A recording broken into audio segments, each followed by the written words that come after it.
All right. So, The Case Against Perfection is an article that was written by the Atlantic Monthly and discussed a futuristic possibility where genetic modification is applied to embryos. This presentation will be taking part in two parts. I will take the first section, and then Connor Selectman will have the second. Good luck, Connor. So, in this world that we're living in, genetic modifications are completely tested. They're completely safe. There's no other ramifications other than the effect that the doctor or whatever the geneticist would be the best word wants for the effect to be.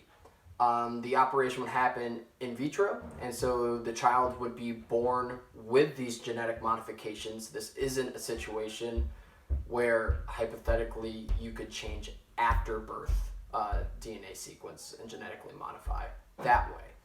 And so obviously if this choice is being made before a child is born, then it is ultimately the parent's decision that is influencing whether or not this change takes place.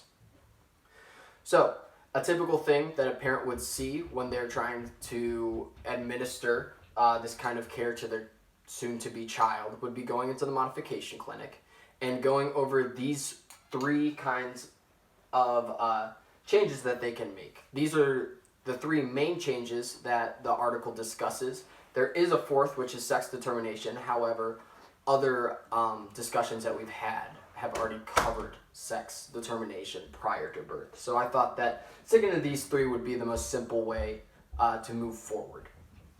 And so what you'll notice is all of these have effects that are in our society beneficial for the embryo, whether that's, and we'll dive into whether that is in a physical sense or in a social sense.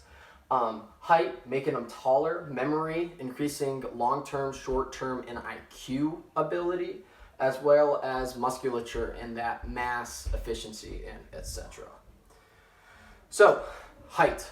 Height is really interesting because you have the obvious benefit of different sports, right? Football, basketball, or just volleyball are just a few where you can see a vast difference in professional athletes and their size versus the athletes that don't necessarily go the professional route.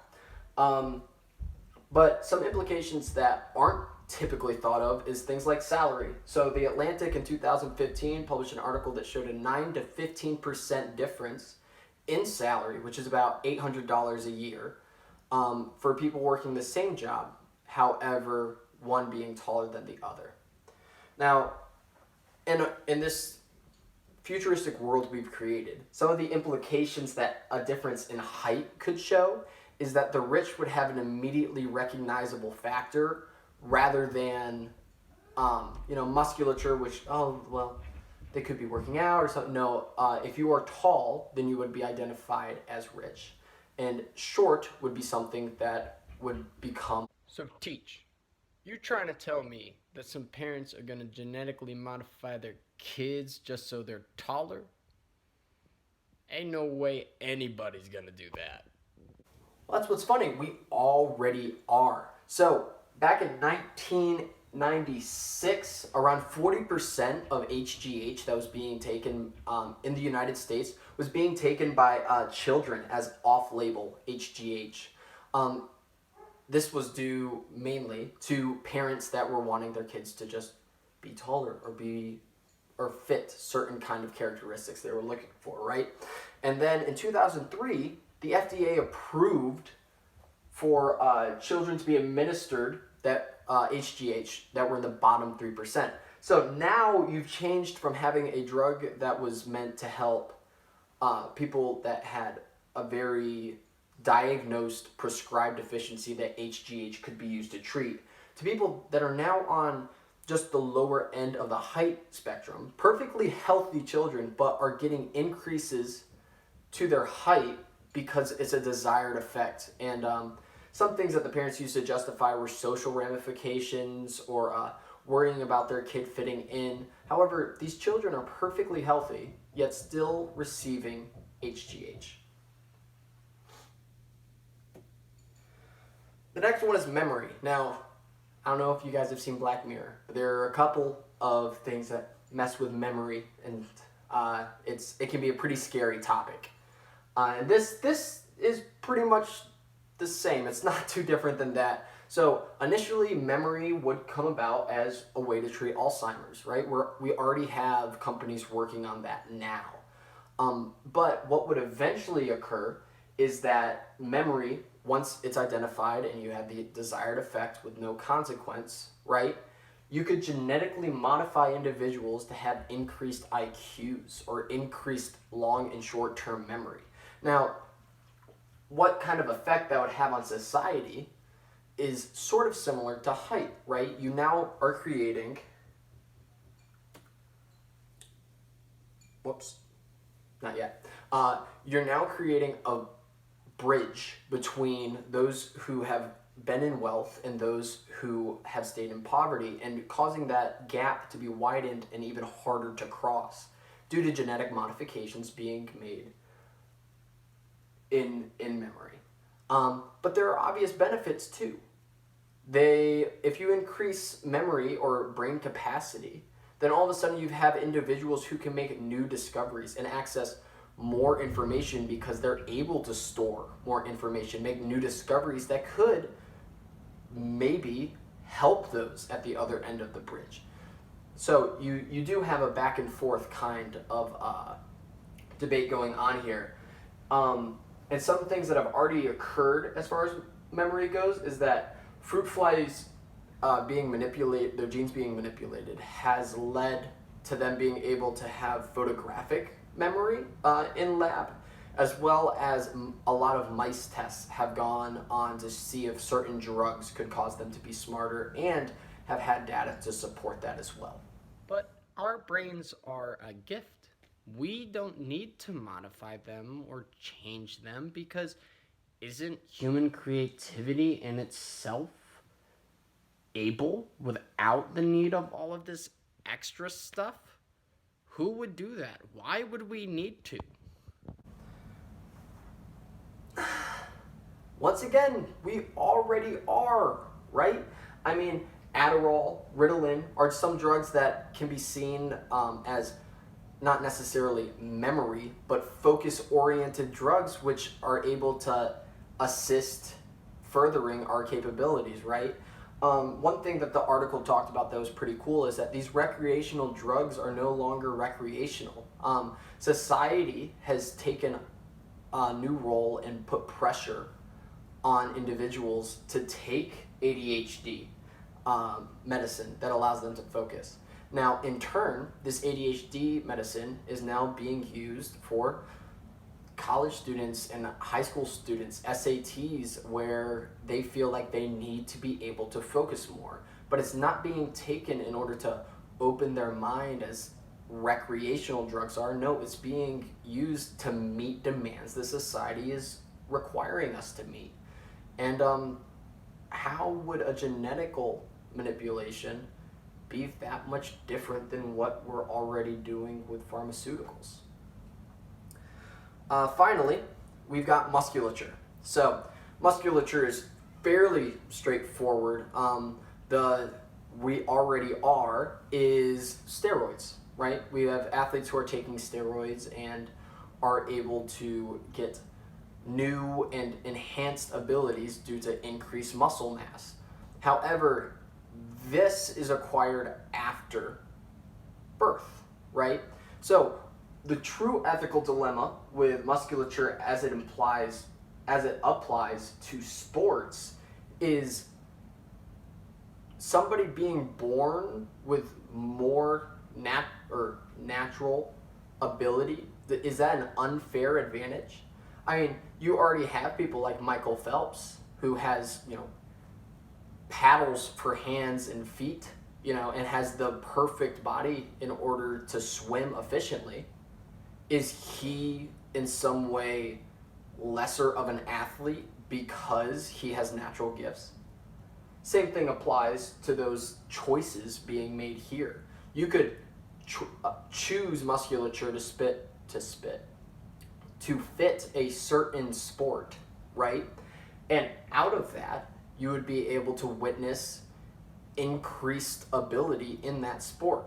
Now, these are two questions for discussion, and I guess you guys will be able to answer those in the forum. Do traits given at birth, or prior to, in this case, differ from steroidal treatments, right, which I started to go into there? And then skilled athletes versus athletic athletes. So what I'm specifying there is, take Tom Brady, right? Which, Tom Brady's the worst. But Tom Brady is an athlete who's very much a skilled athlete versus somebody who would be deemed athletic, right? He doesn't have a 40 time that necessarily jumps off the page. He doesn't have the arm strength or the bench press or certain kinds of requirements that one would need to be deemed athletic. However, he's one of the top quarterbacks in the league versus a player like Saquon Barkley, who is able to run one of the fastest 40s the NFL has seen, one of the highest verticals among wide receivers and running backs, right? He would be what falls under this athletic category. And so the question that's posed here is, who's going to suffer more by genetic variations coming into their sport? The ones who are already athletic and now there are more characters of that, or the ones that are skilled and are going to have to be competing against more athletic people? And now, let's get ethical. Now I'm actually going to have some of my students come up and present on the different ethical implications that some of these problems have given us.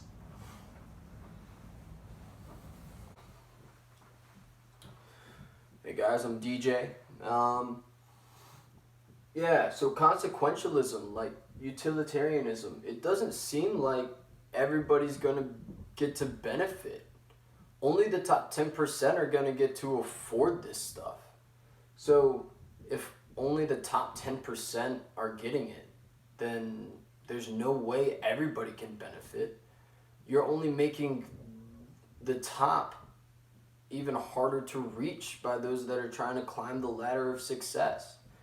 Because now, even before they're born, they're going to need to have enhancements and modifications just to get to where they want to go. That doesn't seem right to me.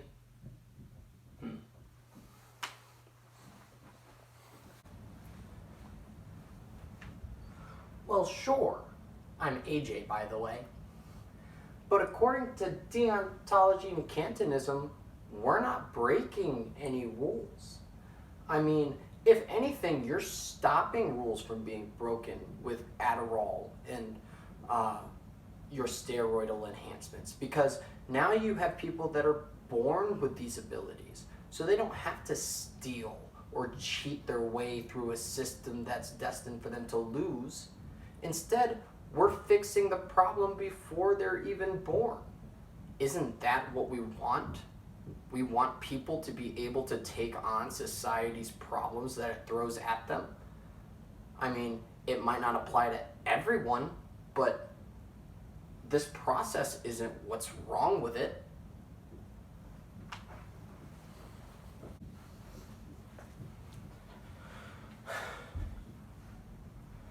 EJ, you guys are going about this all wrong. It's not about the process, it's about why we're doing it.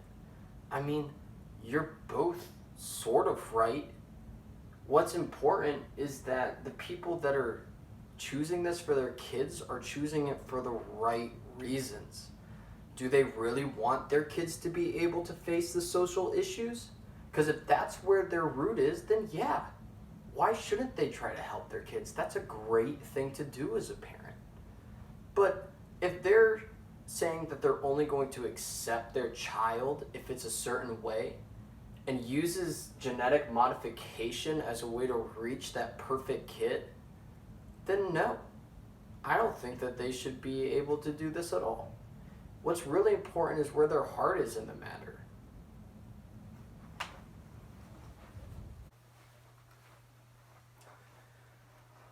Distributive justice was one that was a little trickier with this situation, because you don't have an infinite you don't have a finite number of kids that this can apply to, right?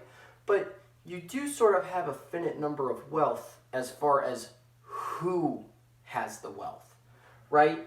So this is definitely one that I'm wanting to see some people fill out in the forum and see how distributive justice applies to this situation. The best thing that I could think of was that the service's ability in itself is very limited. And so out of that, is it truly the best use of that service if it can only apply to a small percentage of people? Let me know on that one, and if you guys have other ideas on distributive justice, I'd love to hear it. But this is the end of the first section of the case against perfection. Best of luck to Connor in part 2.